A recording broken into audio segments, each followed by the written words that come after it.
en tres ámbitos, ¿sí? En tres ámbitos. Los fake news, vamos a hablar de los fake news, que es un tema que ha llegado muchísimo y nos ha impactado a nivel de Latinoamérica y varios países, creo que a nivel de Iberoamérica también. Comunicación en emergencia sanitaria es el segundo tema que vamos a abordar, y luego la comunicación estratégica y su aplicación con un caso práctico vamos a instrumentar. Empecemos con los fake news, y claro, algo que es importante entender es que la ciencia confirma que los fake news se extienden más rápido que la verdad. El Instituto de Massachusetts hizo un estudio científico en donde analizó 126,000 historias difundidas y de los años 2016 y 2017 con más de 4.5 millones de tweets. Y claro, el resultado es que los fake news tienen un mayor alcance, se difunden mucho más rápido que la verdad, porque la verdad rara vez se difunde a más de 1,000 personas, a diferencia que el 1% de las noticias falsas puede llegar hasta 100,000 personas. Es decir, el impacto es sumamente fuerte, es un impacto que va ligado, va de la mano de las emociones, porque quienes somos los responsables no son los trolls, ni las máquinas, ni los robots, somos los tuiteros humanos, los que generamos estas noticias falsas y las retuiteamos porque nos permiten a nosotros trasladar el enfado, la emoción de desesperación que en muchos de los casos tenemos, como en estos casos, hacia las distintas redes. Y claro, esto ha permitido o ha dado lugar a un sinnúmero de ataques.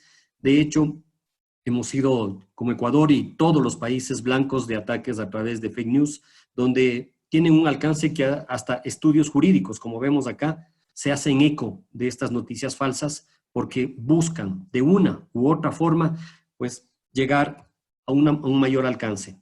De hecho, tuvimos un caso puntual cuando desde la vicepresidencia del Ecuador nos dijeron que era una noticia falsa, tomando en cuenta un alcance que hicimos nosotros en una intervención sobre un retiro de una tarjeta de memoria cuando los medios de comunicación cubrían un evento en uno de los cementerios de Guayaquil.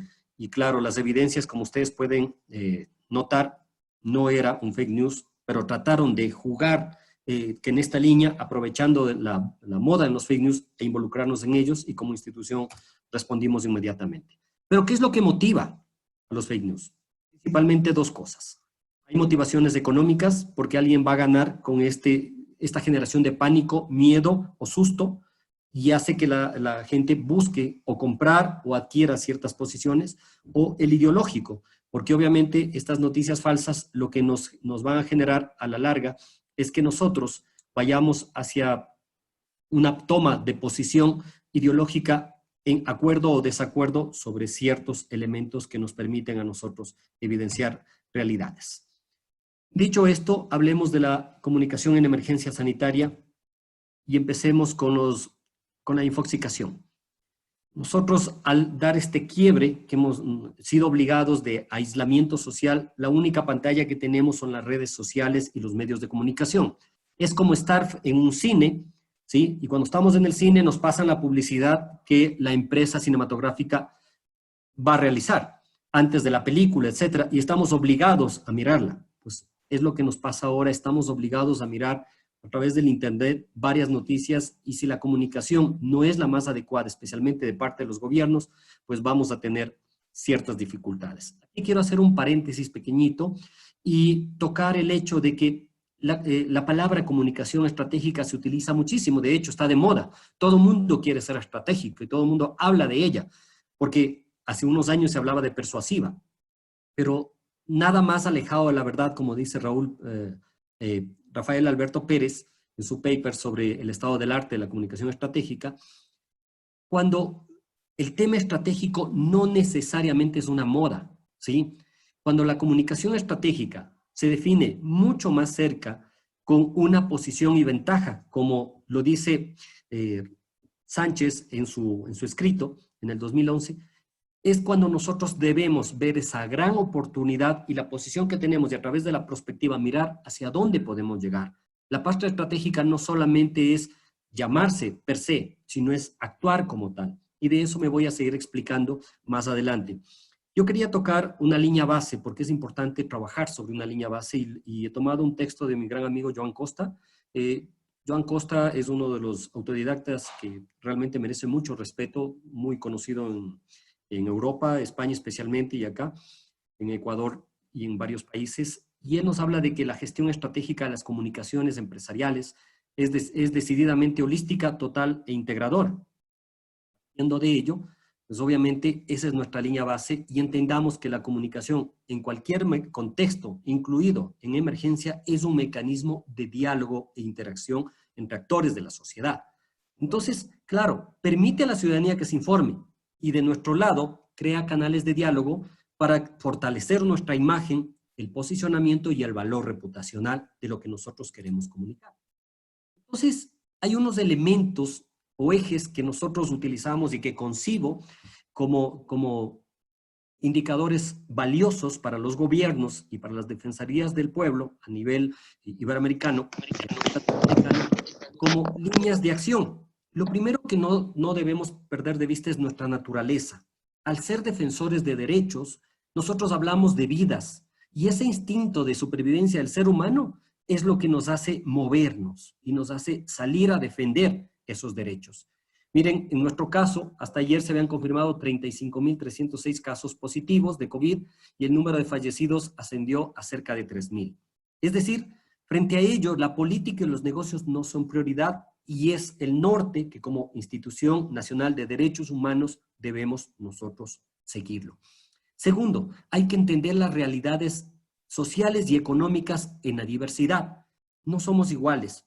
Y yo cito el caso de mi país, en donde tenemos 4 regiones naturales: costa, sierra, oriente y Galápagos, con su propia idiosincrasia, con su propia diversidad cultural, y es importante que entendamos las lógicas y los procesos de comunicación que se dan en esos sectores, y podamos nosotros, como instituciones nacionales de derechos humanos, insertarnos en cada una de ellas. Existen regiones naturales en muchos de nuestros países, y es importante entenderla para saber comunicarnos con ellos. Los países necesitan liderazgos con credibilidad, figuras que produzcan confianza. Ya me voy a referir más adelante, y uno de los elementos importantes que hemos visto y que nos junta a todos nosotros es esa falta de liderazgo de muchos gobiernos, de muchas autoridades que no han asumido este reto histórico de la emergencia con la magnitud que requiere. Y ahí vienen las dificultades, porque al carecer de estos liderazgos, pues la ciudadanía busca en espacios no oficiales o busca en sitios en los cuales ya realmente los fake news o la información no oficial es la que impera, y esto genera desconfianza. El respeto a la comunicación institucional, a los periodistas, a los líderes de opinión y a los influencers y grupos sociales debe ser una de las prioridades y debe ser uno de los mecanismos que se use.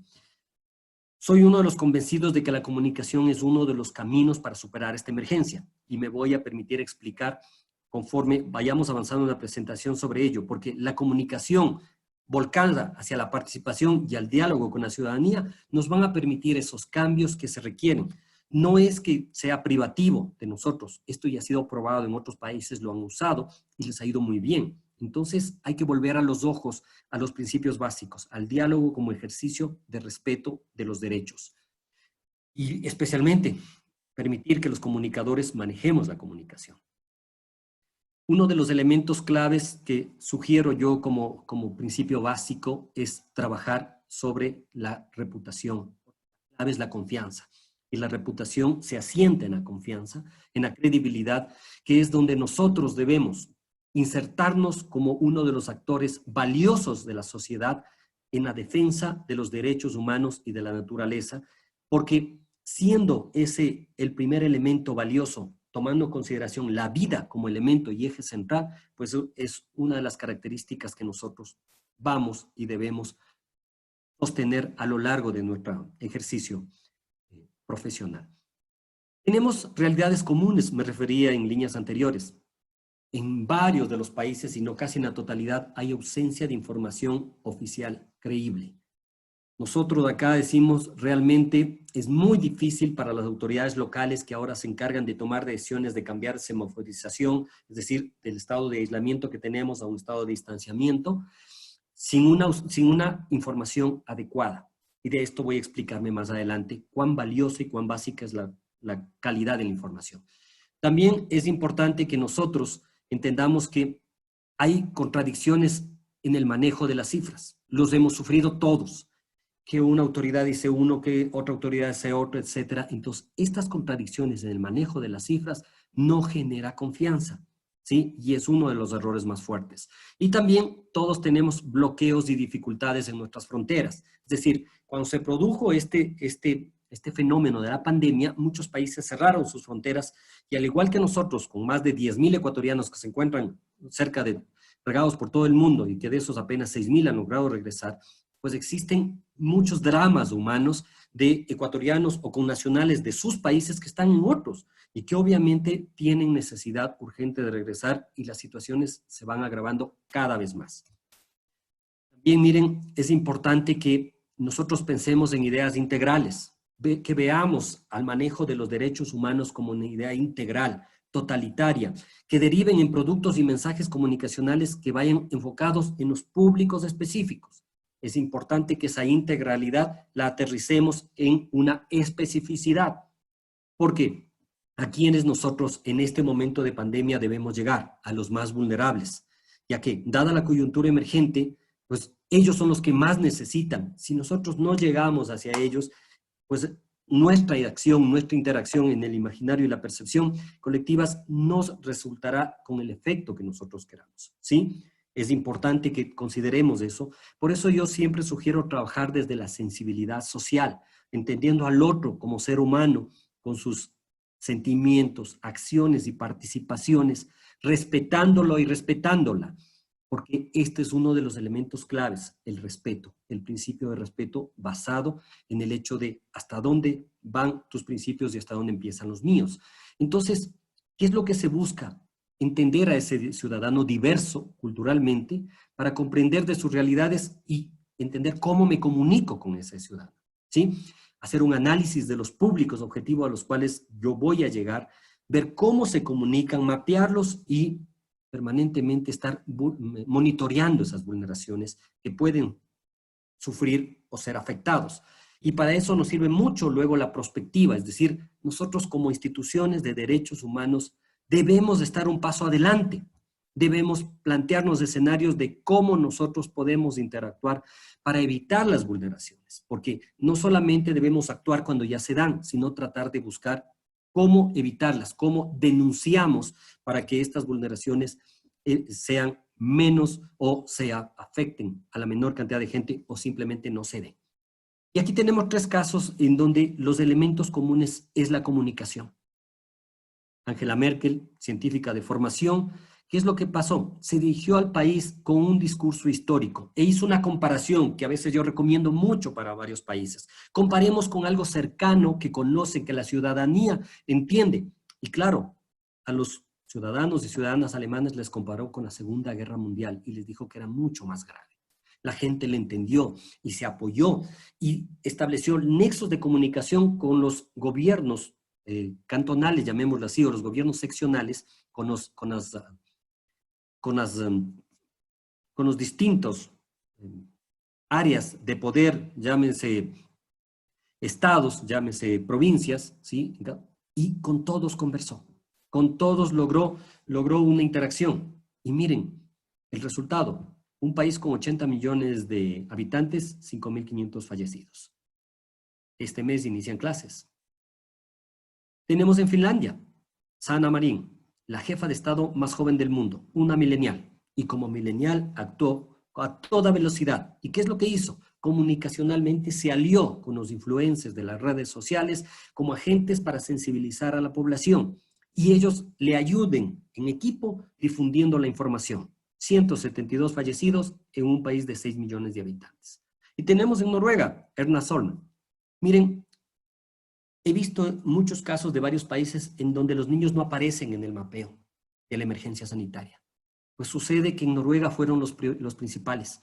¿Y qué es lo que hizo? Montó una rueda de prensa con niños y para niños. Solo los niños tenían que estar ahí. Y les contó todo lo que tenían que saber, respondió todas las preguntas y también les dijo que está bien que tengan miedo, ¿sí? Que está bien. Y ahora son los niños los principales agentes para forzar a sus padres para que cumplan el confinamiento y tomen en serio esta situación, porque a los niños hay que tomarlos en serio. Tomando esta situación, vamos a ver cómo aplicamos la comunicación estratégica, que es uno de los ejes fundamentales para que nosotros podamos llevar. Y quiero presentarles aquí una de las propuestas que se ha aplicado aquí en Ecuador, que se llama Comunicación Estratégica Sustentable, cuyos textos están en Europa y principalmente discutiéndose, en donde se quiere dar un giro ya al comunicador. Se lo ve como una estratega de la visión compartida, un planificador de los intangibles sociales, ¿sí? Y además articulados desde la sensibilidad social, la perspectiva y el pensamiento complejo. ¿A qué me refiero con eso? Que la estrategia que maneje tiene que estar pensada en función de la gente, del ser humano.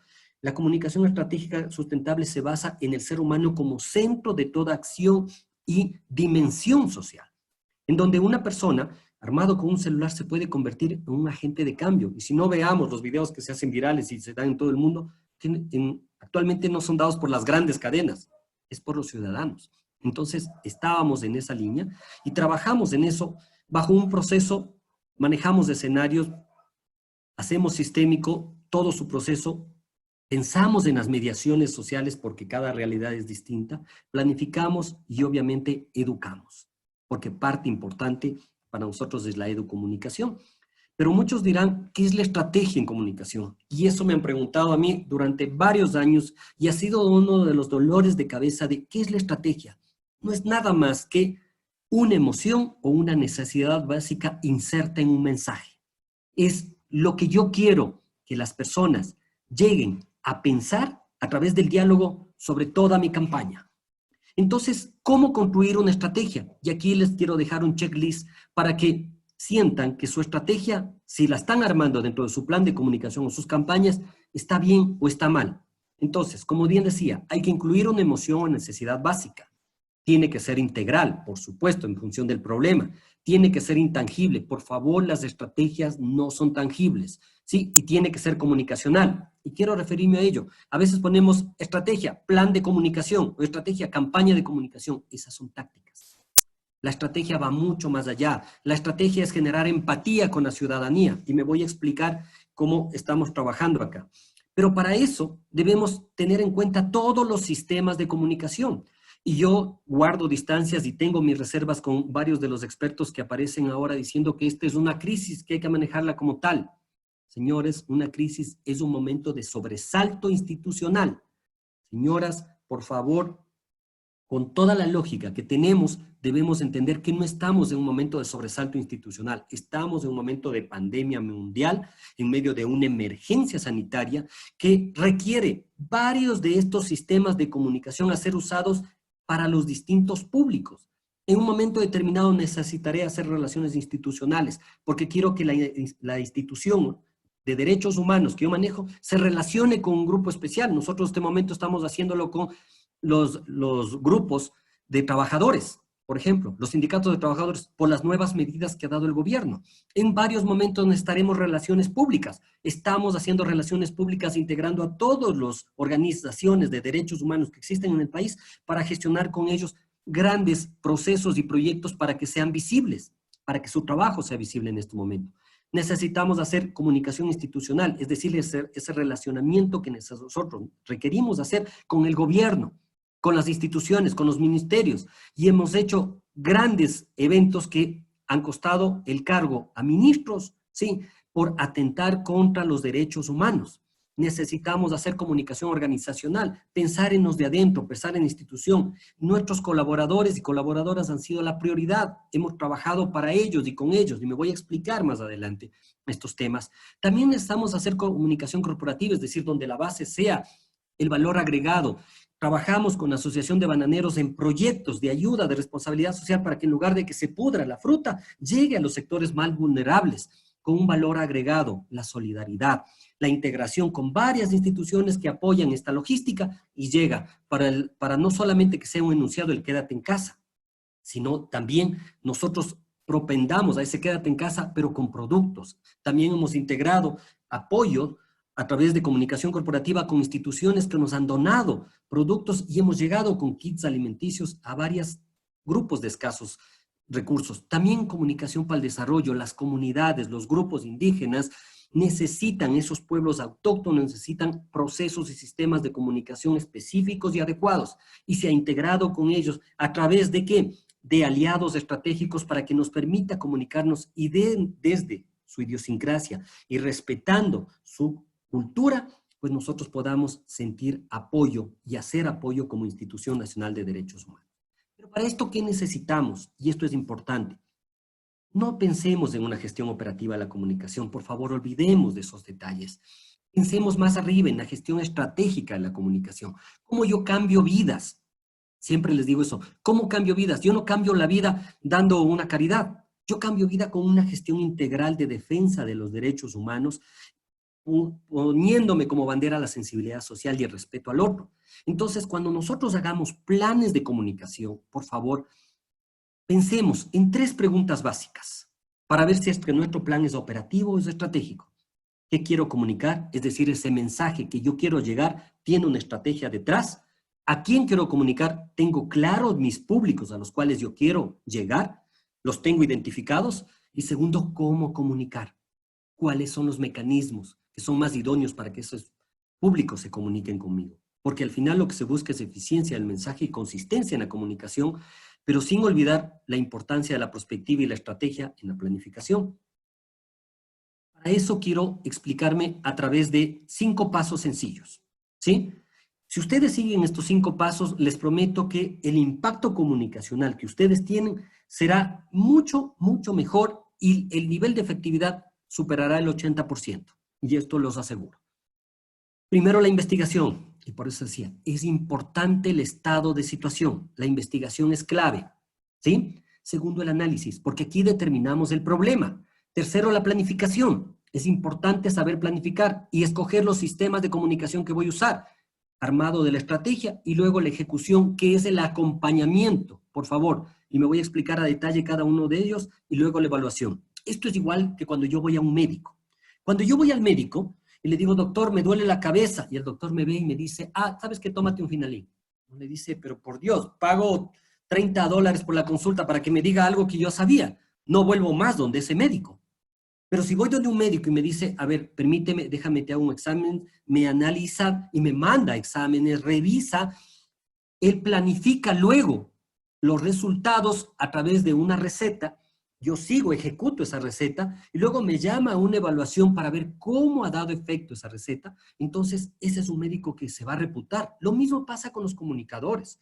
Cuando nosotros creemos adivinar el problema, nos podemos equivocar. Si cojo el caso del médico, pues el médico, si se equivoca y es un problema de corazón y va a operar el hígado, obviamente es una mala práctica médica. Y en nuestro caso de comunicadores, es un fracaso comunicacional.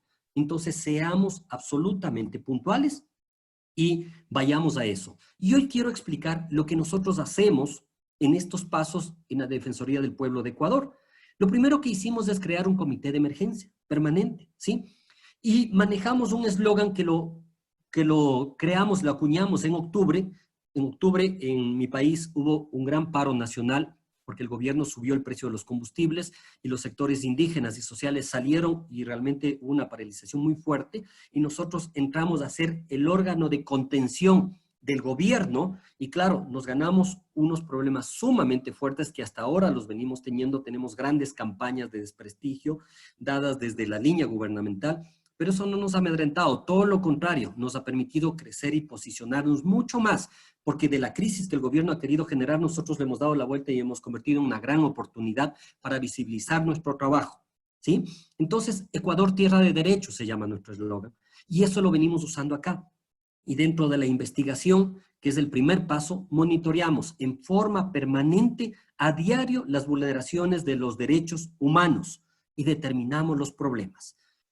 Todo este proceso, ustedes me dirán, pero mira, y quiero tocar este elemento, ¿cuánta gente son ustedes? Somos pocos. Bueno, ¿y cuánta gente interviene? ¿Y cómo son? Son los mismos funcionarios, a excepción de 2 personas de quien les habla, los que integramos el equipo de comunicación de la Defensoría del Pueblo. No hemos despedido a nadie, no hemos dejado sin trabajo a nadie, todo lo contrario.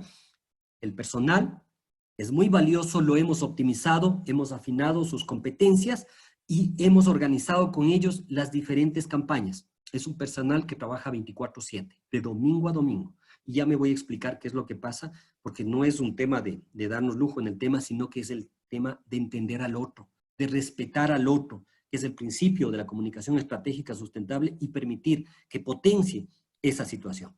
En la parte de investigación, nosotros determinamos todos los problemas, volviendo al proceso, que existen y los monitoreamos.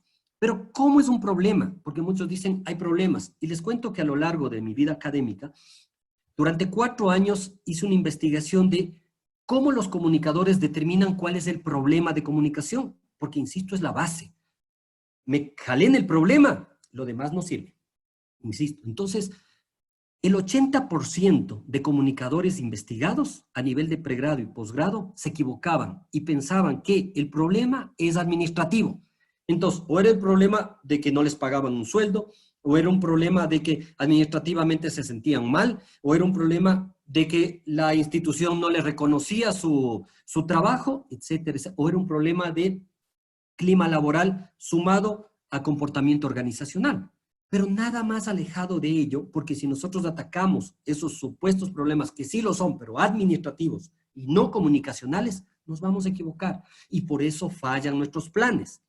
¿Cómo nosotros nos damos cuenta que es un problema de comunicación? Igual, pongo un checklist. Primero, ¿ese problema afecta a la institución u organización? ¿Le afecta? Hay que ver si le afecta a la totalidad. Ojo, ¿eso qué quiere decir? El problema tiene que ser intangible. Si nuestra estrategia va a ser intangible, el problema tiene que ser intangible, por favor. Segundo, que sea integral, es decir, que abarque nuevamente a toda la institución. Y tercero, que sea de comunicación. Cuarto, perdón, que sea de comunicación. Si ustedes tienen como línea base determinado ese problema y lo conciben como un elemento básico de comunicación, vamos por la línea correcta. Pero si ese problema que ustedes determinaron al hacer el checklist se dan cuenta que es tangible, ya no funciona. O que es administrativo, nada que ver. Entonces, esto es importante y básico para que nosotros podamos determinar ese problema para plantearle una estrategia que ya acabamos de ver con sus checklists que estamos dando. Pero vayamos al ejemplo, ¿sí? Analizamos los problemas. Entonces, de acuerdo al problema, le ponemos una perspectiva, es decir, le pensamos a futuro a través de manejo de escenarios. Ahorita estamos trabajando, por ejemplo, el problema de violencia doméstica, intrafamiliar. Entonces, a ese problema le estamos poniendo una perspectiva, pero para esa perspectiva vamos acompañados de los técnicos. Entonces, el mecanismo de género es quien nos va a ayudar y apoyar a nosotros a construir los contenidos y nosotros le damos el componente comunicacional a través de ¿qué? De cómo nosotros pensamos estructurar esa campaña. Y esto va enmarcado en nuestra estrategia. Nuestra estrategia es posicionarnos como defensores de la vida y dignidad de las personas. Esa es la estrategia que hemos venido desarrollando a lo largo de esta emergencia sanitaria y que nos ha dado muy buen resultado en virtud de que lo primero para nosotros, porque va acorde con la filosofía de las instituciones de derechos humanos, defender la vida de las personas y la dignidad. Planificamos. Usamos el sistema de comunicación de los que acabé de explicar. Nacen, primero empezamos con la perspectiva, es decir, el escenario, a eso vamos a planificar, ¿qué hacemos? Le planteamos la estrategia y utilizamos el sistema de comunicación. Y hacemos fichas por evento o por campaña, ¿sí?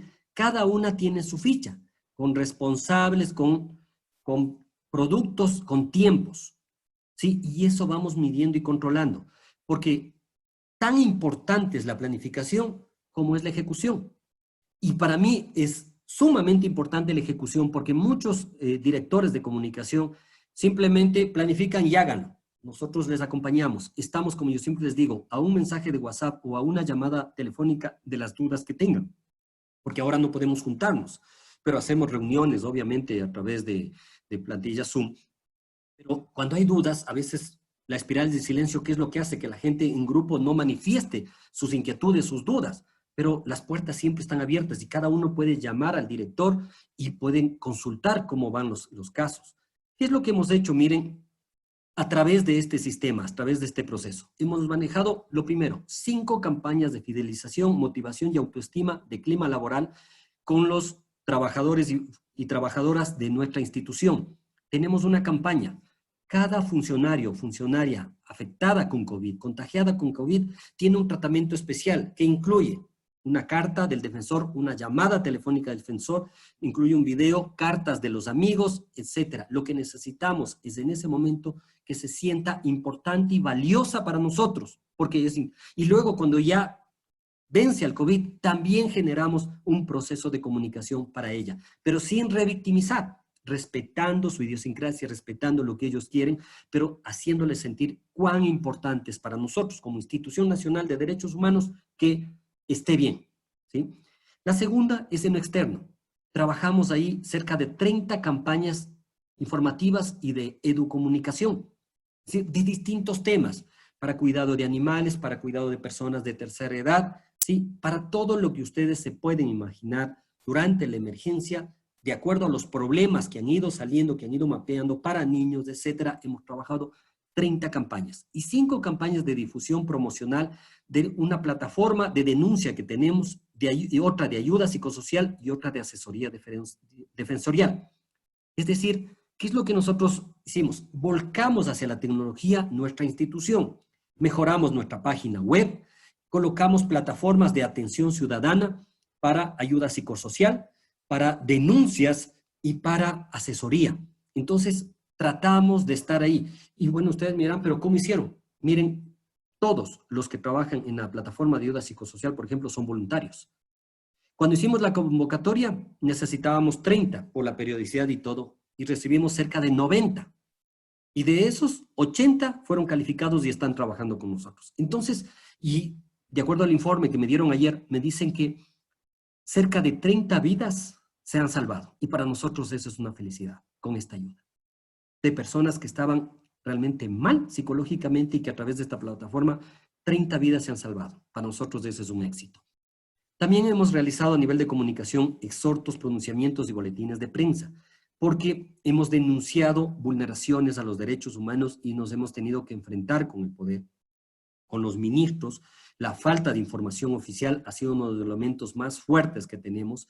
El defensor ha dado más de 80 entrevistas en medios de comunicación en esta época y superan las 100 entrevistas a nivel de territorio que dan los delegados, porque estamos en las 24 provincias del país con delegados, y nuestro sistema de comunicación con delegados es tipo carpa, es decir, articulamos un mensaje central desde la planta y de ahí lo permeamos hacia los distintos delegados para que ellos, de acuerdo a sus realidades, principio básico, respeto e idiosincrasia, articulen ese mensaje y lo vayan generando. Lo que damos son las líneas gruesas y ellos los aterrizan acorde a su realidad. Entonces, hemos trabajado en ello. También hemos presentado reportes de vulneraciones, 4 reportes que servirán de insumo para ver cómo el gobierno ha vulnerado derechos humanos y de la naturaleza en estos momentos de emergencia sanitaria. También, miren, hemos trasladado, ustedes saben, y creo que es conocido en el mundo, que Guayaquil fue usado como ejemplo y como caso de estudio de lo que pasaba allí. De las muertes que se veían en las calles, de los cuerpos de fallecidos, fallecidas que eran abandonados en las calles, y obviamente para nosotros eso fue un tema de sensibilidad muy fuerte y el defensor decidió trasladar la vicedefensoría a Guayaquil y que sea una mujer, porque nosotros el tema de paridad debe estar, pero en nuestras venas. Entonces, Zaida, que es la vicedefensora, trabaja en Guayaquil gestionando todos los procesos allá. Entonces tenemos Quito, Guayaquil como centros de poder y especialmente de máxima población ciudadana, controlados, apoyando y manejando varios de los elementos que se requieren en estos momentos. También hemos manejado amenazas, porque cuando nosotros presentamos acciones jurisdiccionales y vamos a los estrados, a los juzgados, a las audiencias, ya nos pasó la semana anterior que funcionarios del gobierno y de los varios ministerios amenazaron a los funcionarios con demandas penales por haber hecho eso. El defensor personalmente se ha trasladado allá y ha generado un proceso de acompañamiento. Nosotros hemos trabajado con los medios uno a uno, explicando estos temas, ventilando esta situación a nivel nacional e internacional, porque no puede ser que por defender derechos de la ciudadanía seamos amenazados con juicios penales. Y al final del proceso es la evaluación. ¿Qué es lo que buscamos siempre? Eficiencia del mensaje y consistencia en la comunicación. Evaluamos, pero ese mensaje de evaluación va acompañado de indicadores de impacto y de gestión, es decir, cumplimos a nivel de proceso o a nivel de impacto lo que nosotros nos planificamos. Y si algo hay que hacer o retroalimentar, lo hacemos. O si hay que parar una campaña, también lo paramos. Porque también nos hemos encontrado con algunas realidades, como nos pasó como una gran ONG transnacional que estábamos trabajando juntos y tuvimos un meme que no fue validado dentro de lo que es el fake news, miren, con la debida rigurosidad, fue validado, pero no con la debida rigurosidad, y era un fake news. Y claro, nosotros como Institución Nacional de Derechos Humanos presentamos nuestras excusas, nuestras disculpas públicas, porque así tiene que ser. Una propuesta de comunicación para la emergencia sanitaria, para todos nuestros queridos colegas y además audiencia que nos escucha en este momento. Mire, y nos mira a través del fake news, de Facebook Live. Lo fundamental es la asesoría comunicacional y manejo técnico. Soy un convencido de que si no hay un manejo comunicacional y un manejo técnico, es muy difícil manejar la emergencia sanitaria para cualquier autoridad. Por favor, esa es línea básica. La técnica y la comunicacional de la mano van a permitir un trabajo adecuado. La comunicación oficial con una estrategia clara, aislamiento y para el aislamiento y posterior distanciamiento social. Es importante que como comunicación tengamos una estrategia clara. Por favor, así como yo les he expuesto y les digo, muy honestamente, estamos trabajando bajo esa línea, es importante que busquemos esa estrategia como Institución Nacional de Derechos Humanos para, a través de ella, nosotros transmitir con tácticas y actividades lo que nosotros queremos comunicar a la ciudadanía. Los gobiernos deben ser claros en señalar su rol, ¿sí? Van a liderar o van a asesorar, porque a nivel de provincias o a nivel de gobiernos locales es importante que ellos definan su política de comunicación, su estrategia de comunicación y voceros creíbles, que no necesariamente a veces piensan que es la máxima autoridad. En estos casos, lo que importa es la defensa de la vida, de la defensa del ser humano, y para eso, el vocero que sea. Por favor, que los negocios, como decía, no son la prioridad en este momento. No es la prioridad, ¿sí? Además, es importante construir programas de comunicación estratégica y educomunicación para la emergencia. Insisto en esa parte, porque como docente considero que la educación y la comunicación son elementos claves para cambios fundamentales en este momento histórico que tenemos nosotros como instituciones nacionales de derechos humanos para generar ese posicionamiento y ese cambio. Y realmente el rol que nos caracteriza, defensa de la vida, ¿sí? Defensa de la vida de la ciudadanía. Es clave y es importante, ¿sí? Y además, elaborar programas de comunicación interna. Por favor, sus colegas, sus compañeros son importantes. Pensemos en ellos, miremos cómo están, pensemos en qué es lo que están haciendo ellos. Actuemos e interactuemos con ellos porque los públicos internos son unos de los más importantes y creo que para eso, pues obviamente nosotros debemos ser lo suficientemente sensibles. Muchísimas gracias. Quiero dejar con ustedes mis redes sociales que pueden seguirme. Está a través del fanpage, está mi número celular y mi cuenta de correo electrónico, porque esto es un ejercicio académico de amistad. Esto es un ejercicio de interrelacionarnos, de integrarnos, de ver qué no le fue bien, qué le fue bien al otro y cómo nos apoyamos. Porque para mí eso es una parte importante. El apoyo entre instituciones nacionales de derechos humanos. Por eso nuevamente felicito esta iniciativa, porque nos permite conocernos, nos permite comunicarnos y saber que estamos siendo equipo. Gracias a todos ustedes, a todas y a todos. Muchísimas gracias, doctor Vázquez, por sus explicaciones. Abrimos el turno de preguntas. Le recordamos que pueden formular sus preguntas al doctor Vázquez a través del apartado que pueden encontrar en la parte inferior de sus pantallas con el epígrafe preguntas y respuestas. Y ya tenemos la primera. Santiago Corbalán, de la Defensoría del Pueblo de Tucumán, Argentina, de su correspondiente área de comunicación, nos pregunta qué acciones concretas se pueden realizar desde las defensorías contra las fake news. ¿Cómo podemos combatirlas? Muy buena pregunta y es una pregunta que en forma permanente y recurrente sale. Lo primero, hay que generar procesos de educación entre nuestros propios colegas de no compartirlas. Punto 1, no compartamos. Recuerden que el mayor porcentaje de acciones que se dan y del impacto que busca el fake news es porque compartimos. Punto 1. Segundo, desmintamos. ¿Sí? Hay que desmentir y publicar estas fake news. Tercero, busquemos estas fake news donde tienen su asidero. Es decir, veamos si su fuente, sus URLs, su raíz o son imágenes anteriores y visibilicemos. ¿Para qué? A través de la vergüenza colectiva no vuelvan a ser combatidas. Es decir, miren, no se dejen engañar porque esto ya fue hace tanto tiempo. O como nosotros hacemos, apelamos hacia la verdad y la solidaridad de no compartir información falsa. Es importante generar la emoción, y la emoción de la solidaridad en este momento ayuda mucho porque si nosotros le decimos, al no compartir esto, salvas vidas, pues eso ayuda bastante.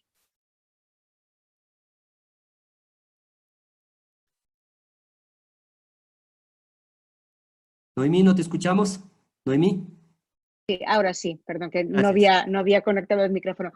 Comentaba que nos saluda Daniel Jiménez de Ecuador, de la empresa eléctrica Riobamba, que saluda al doctor y que nos pregunta, con respecto a la semaforización por la emergencia sanitaria, algunos cantones están por pasar de rojo a amarillo y los servicios institucionales se reaperturan para atender al público de manera presencial. Pero, ¿cómo llegar mediante la comunicación estratégica a los sectores que no cuentan con tecnología, aparte de los medios de comunicación tradicionales, para difundir los protocolos de retorno enfocado para el público externo?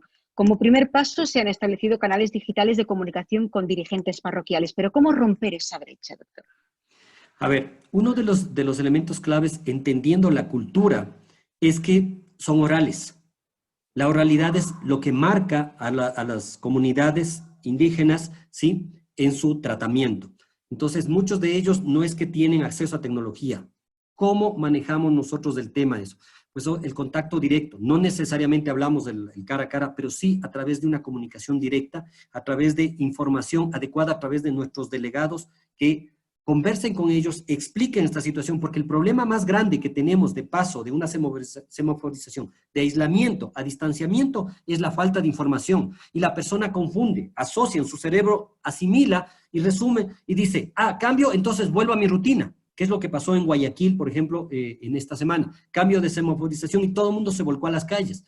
Falta de procesos de educación. Entonces, estos procesos de educación debemos anclarnos nosotros a líderes comunitarios, a personas que les hablen con ellos con su propio lenguaje, con sus códigos comunes, para que vayan explicando y educando los distintos procesos que tienen que hacer para que la ciudadanía esté informada. Eso es importante.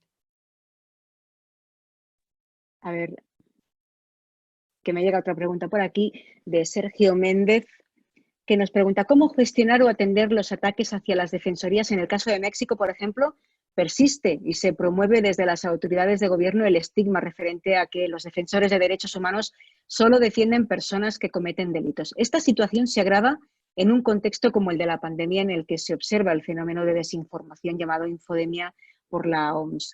Sergio Méndez Luna es quien nos hace esta pregunta desde la Comisión Estatal de los Derechos Humanos de Baja California, México. Gracias, Sergio. Me parece que estamos hablando de lo mismo. Nosotros desde octubre venimos con una campaña de ataques del gobierno de distintas formas. ¿Qué es lo que hemos hecho? Dos cosas. La primera, hemos buscado temas de interés ciudadano que nos permita a nosotros visibilizar todo el rol que la Defensoría del Pueblo en la defensa y tutela de derechos humanos está ejerciendo. Es decir, hemos ido hacia sectores vulnerables, niños, niñas, adolescentes, personas de la tercera edad, mujeres maltratadas, trabajadores. Entonces, eso ha generado que poner en el debate mediático otros temas, ¿sí?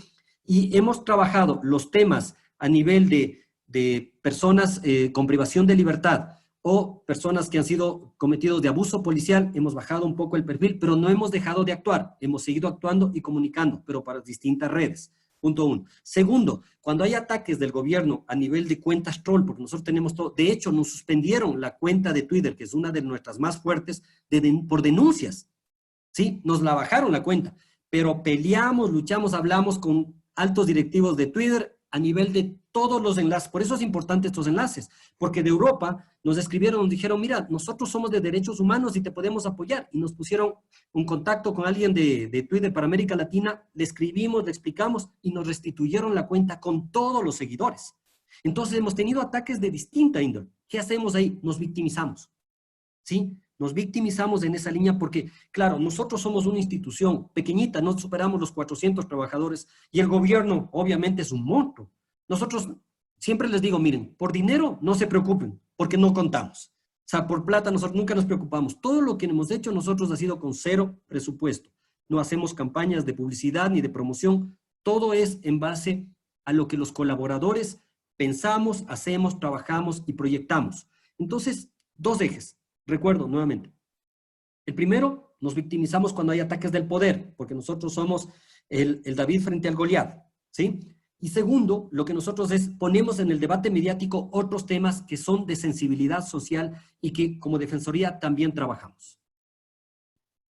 María Azul Barbeito nos pregunta, ¿qué métodos de diagnóstico rápido recomienda para identificar las problemáticas comunicacionales de los ciudadanos?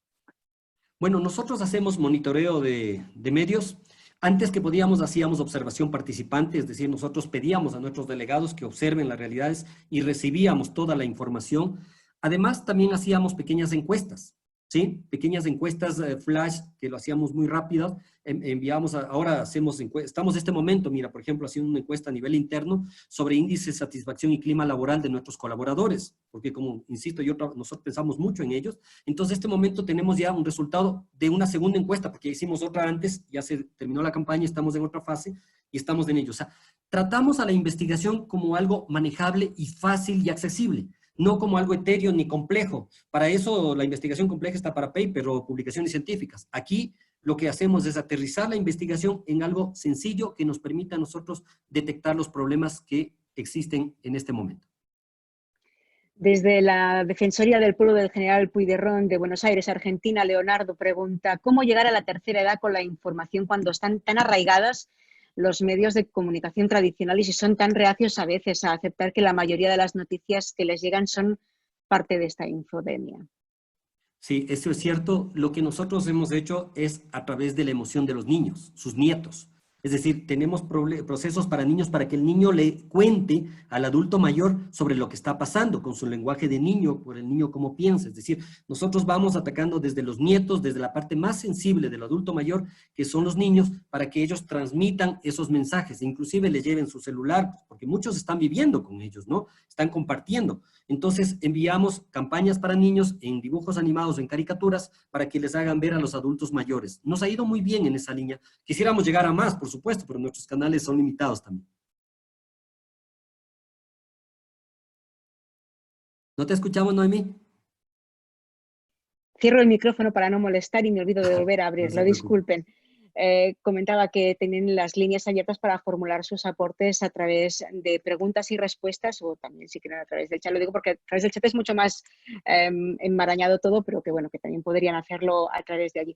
A mí me gustaría hacer también una pequeña aportación y es a nivel de comunicación de tipo interno. Y es decir, cuando hablamos de comunicación estratégica tenemos clarísimo que es importantísimo que el CEO, en este caso el defensor, la defensoría, los altos cargos tengan clarísima también la importancia de esa comunicación estratégica y no siempre, desgraciadamente, es así.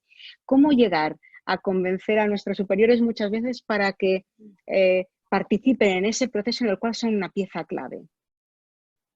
Mira, eso es un tema recurrente. Varias autoridades no ven a la comunicación como el mecanismo o el espacio que permita visibilizarse. Te voy a contar la experiencia personal. Nuestro defensor del pueblo era una persona que ganó un concurso limpiamente. No era conocido. Hace un año nadie conocía a Freddy Carrión Intriago, ¿sí? Pero tuvo una virtud, sabe escuchar. Y escuchó el valor de la comunicación. Yo era un académico, hace un año era un profesor investigador en una prestigiosa universidad, y tenía siempre la inquietud de que lo que yo propuse, investigué, sirve. ¿Funciona? ¿No funciona? Y claro, tienes eso. Al momento que tuve en contacto con él, me dijo, quisiera que, si estamos de acuerdo, manejes la comunicación. Y dije, genial.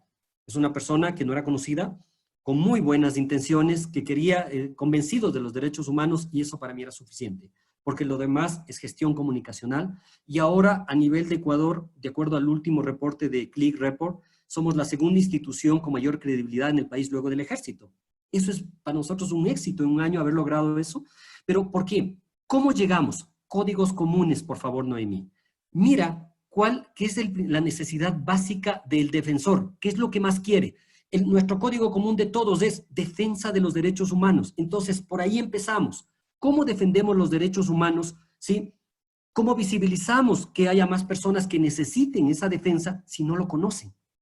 Entonces, eso va a ser uno de los elementos por los cuales nosotros podemos conectarnos con esa persona, porque todos los que estamos aquí estamos convencidos que la defensa y la tutela de los derechos humanos es lo que nos mueve. Entonces, si ese código común es el que nos va a originar, el siguiente paso es decirle, ¿cómo?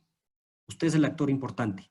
Porque cada vez que usted salga, cada vez que usted hable, cada vez que usted diga, recuerde, va a salvar vidas. Y van a ver que vamos a empujar juntos ya en ese carro y van a ver el valor de la comunicación. También hazle un training de medios, porque nosotros tenemos miedo, el miedo al medio, de que de pronto diga algo, ese momento se me vaya alguna palabra y eso se fue. Entonces hay que practicar, practicar, practicar, trabajar en equipo y demostrar esa capacidad de experto que yo siempre digo. Los comunicadores debemos demostrar que somos expertos, que conocemos el tema, que sabemos la realidad y que podemos y tenemos la capacidad de asesorar a nuestras autoridades. ¿Alguna estrategia que podamos aplicar en nuestras redes sociales y hasta qué punto es partidario o no de utilizar la influencia de grandes cuentas o de personas con amplia influencia para sumarla a nuestra causa?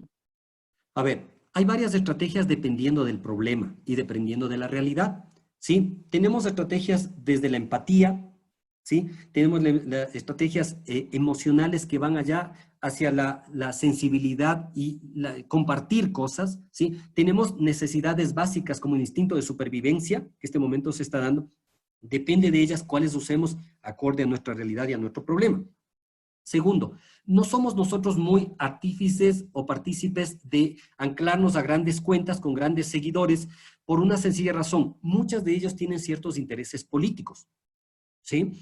¿Qué es lo que nos ha aportado a nosotros? Visibilizarnos más acciones a través de storytelling, a través de testimoniales, de territorio. Entonces, contamos historias de territorio y cada vez nosotros hemos crecido muchísimo en esta pandemia. A veces hay días que sumamos 150 o 100 seguidores al día en Twitter y en Facebook. Vamos creciendo rápido. ¿Por qué? Porque la gente ve ese espacio para visibilizar sus problemas. Ve en la Defensoría la institución que le puede apoyar, o por lo menos, como muchos dicen, ustedes por lo menos nos escuchan, ya que otras instituciones no lo hacen. Entonces, cuando sientan, el ciudadano, la ciudadanía siente que tienen una institución que les está apoyando, enseguida habla, y habla bien de nosotros, entonces nos recomienda, y se vuelven recomendadores, porque somos recomendadores por excelencia, ¿no? Entonces, eso buscamos nosotros. Nos pregunta Sergio, ¿podrá compartirnos Miguel Vázquez en dónde conseguir sus publicaciones? Veo que está calando hondo. Muchas gracias. Bueno, yo comparto la teoría y Amazon vende los libros, pero si me escribe, con mucho gusto yo puedo hacerle llegar ciertos capítulos, porque obviamente por derechos de autor y de contrato que tengo con editora no podría hacerlo, pero si me dice sobre la parte que requiere, con mucho gusto yo encantado puedo hacerlo llegar, porque la parte de la academia y profesional, el éxito es compartir. Y creo que en esta pandemia algo que nos ha hecho pensar es, ¿qué hemos hecho nosotros por el ser humano, por el otro? ¿Cuál es nuestra trascendencia para llegar? Los conocimientos sí son míos, es mi libro. Si eso no es compartido, no sirve para nadie. Nadie lo conoce. Entonces hay que empezar a salir y hay que generar esos procesos de cambio abiertos, enseñando todo lo que podamos, ¿sí? Natalia Lobece nos pregunta, ¿qué aconseja cuando no todos comprenden la importancia de la comunicación interna? Eso es un tema importante y valioso porque no todo mundo cree que la comunicación interna es valiosa. Pero cuando nosotros nos damos cuenta que muchas empresas despidieron vendedores porque apostaron por su talento humano, entendemos eso. Pero ¿cómo nosotros hacer entender eso? Primero, entendiendo que ese ser humano, ese colaborador tiene una familia y multiplicamos, llevémosles a los números. A veces los cientistas sociales no somos muy amantes de los números, yo sí. Me gusta mucho porque digo, si yo tengo 400 trabajadores, ¿sí? Quizá yo no soy monedita de oro o el defensor no es monedita de oro para que le caiga bien a todo el mundo. Hagamos cuenta que le cae a 389 o 399, ¿ya? Siendo muy optimistas. pero esas personas tienen esposa, tienen hijos, tienen primos, tienen amigos, y eso se convierte en una red. Entonces multipliquemos 1 por 5, entonces tenemos cerca de 2,000 personas que pueden llegar a hablar bien de nosotros si nosotros apostamos por comunicación interna. Entonces, dejaríamos nosotros una campaña de publicidad que esté bien manejada, bien trabajada, para llegar a 2,000 personas que hablen bien de la institución, requiere entre 50 a 80 mil dólares. Entonces, si le llevamos esos números a la gerencia general, creo que va a estar muy interesada en invertir quizá a veces 5 o 10 mil dólares, o simplemente dejar de tratarles como empleados y decirles colaboradores, que es una campaña la más barata, la más gratuita, y nos va a ir mejor. No sé si queda alguna pregunta todavía entre los asistentes. Lo digo para aprovechar que tenemos al doctor Vázquez aquí. Ya he puesto también, he aprovechado para poner algunos de los títulos de las publicaciones del doctor dentro del chat, por si alguno quiere conocerlo. Si no, bueno, pues tendrá, como ya nos ha comentado, directamente a través de Amazon, pero si tienen la opción de buscar un título concreto, pues ya les será de mucha más facilidad. Pues no sé si hay más preguntas, no sé si Carmen o Ceci, Eloy, queréis hacerle alguna pregunta al doctor aprovechando que lo tenéis más a mano. Pues no, yo creo que ha quedado todo muy claro. Además, tenemos mucho feedback de gente que lo está siguiendo tanto por Facebook Live como aquí en el chat y en el chat de la red de comunicadores, y parece que los consejos y toda la exposición ha resultado muy interesante. Así que yo solamente tengo que dar las gracias en nombre de la FIO y de su presidente por la amabilidad que has tenido y compartir con nosotros todo esto, que espero que se lleve a la práctica, porque verdaderamente aquí en España ha sido, yo hablo de donde vivo, ¿no? Aquí ha sido un problema grande el tema de las fake news, incluso eso ha ocasionado algún que otro problema, porque con la excusa de las fake news también se están empezando a recortar algunos derechos con la excusa de combatir las fake news, y eso es algo muy peligroso. Entonces, bueno, pues yo creo que este tema es de total actualidad y nada, y solamente agradecerte tu amable y tu brillante exposición. Muchas gracias, Carmen. Agradezco tus valiosas palabras. Gracias. Pues llegados a este punto es hora de despedirnos por hoy, no sin antes, como bien apuntaba Carmen, darles las gracias por su participación en nombre de la Federación Iberoamericana del Ombudsman, de la Red de Instituciones Nacionales para la Promoción y Protección de los Derechos Humanos del Continente Americano y de la Red Confío. Muchas gracias especialmente al doctor Vázquez por compartir sus conocimientos con esta comunidad, así como a todas las personas e instituciones que han hecho posible esta misión. En breve la tendrán disponible en el canal YouTube de la Red Confío. Muchísimas gracias y que acaben de pasar un muy feliz día. Gracias a todos y a todas. Muy amables. Gracias. Chao, gracias.